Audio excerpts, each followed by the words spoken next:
Everyone, সবাই কেমন আছো? আশা করি সবাই খুব ভালো আছো। কাল যেহেতু ছিল ছট পুজো, তাই চলে গেছিলাম আজকে ভোরবেলা একটু আমাদের গড়িয়া পাটুলিতে। ওখানে অনেকে এসেছিলেন পুজো দিতে।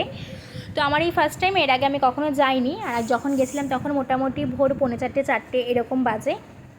তো গিয়ে সত্যি কথা বলতে খুবই ভালো লেগেছে, এত লোকজন, এত আলো রাস্তায়। আর দূর থেকে ঘাটটা দেখে তো অপূর্ব লাগছিল। সবাই ভিড় করে দেখো দাঁড়িয়ে আছে এখানে পুজো দেওয়ার জন্য।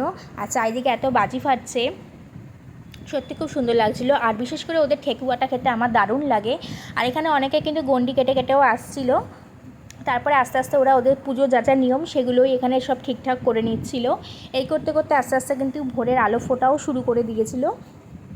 তো তোমাদের তো একটা ব্লগে অনেক সব কিছু দেখানো সম্ভব নয়, তাই আজকের ব্লগটাতে এইটুকু দেখালাম। নেক্সট পার্ট 2তে তোমাদের বাকি ভিডিওগুলো শেয়ার করব। তো কেমন লাগলো ভিডিওটা জানিও, আশা করি ভালো লাগবে। আর আমার চ্যানেলটিকে অবশ্যই সাবস্ক্রাইব করে দিও। তো চলো, টাটা।